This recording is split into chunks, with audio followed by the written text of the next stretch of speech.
నమస్తే, ఎట్లున్నారు అందరూ? ఈరోజు మన రెసిపీ వచ్చేసి చికెన్ పులావ్. ఇంకా సింపుల్ ప్రాసెస్ ఏంటో చూసేద్దామా?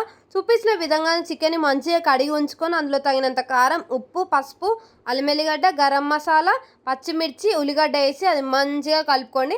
అలాగే అందులో 2 టేబుల్ స్పూన్ల పెరుగు కూడా వేయండి. ఒక హాఫ్ అన్ అవర్ పాటు అది మ్యారినేట్ చేసుకొని ఒక గ్లాస్ బియ్యం తీసుకొని అది కూడా హాఫ్ అన్ అవర్ పాటు మంచిగా నాననివ్వండి. అది నానిన లోపు ఒక 2 ఉల్లిగడ్డలు కట్ చేసుకొని ఫ్రైడ్ ఆనియన్స్కి అది కూడా పక్కన ఉంచుకోండి.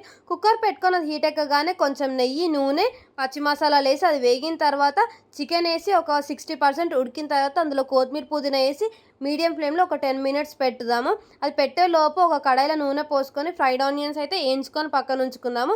ఏదైతే చికెన్ ఆల్రెడీ 80% ఉడుకుతుంది కదా, అందులో బియ్యం వేసి అది ఫ్రై అయిన తర్వాత ఒక గ్లాస్కి గ్లాసున్నర చొప్పున నీళ్ళు పోసి 2 విజిల్స్ పెడితే మన చికెన్ పులావ్ సూపర్గా టేస్టీగా తయారైపోతుంది. Please do subscribe.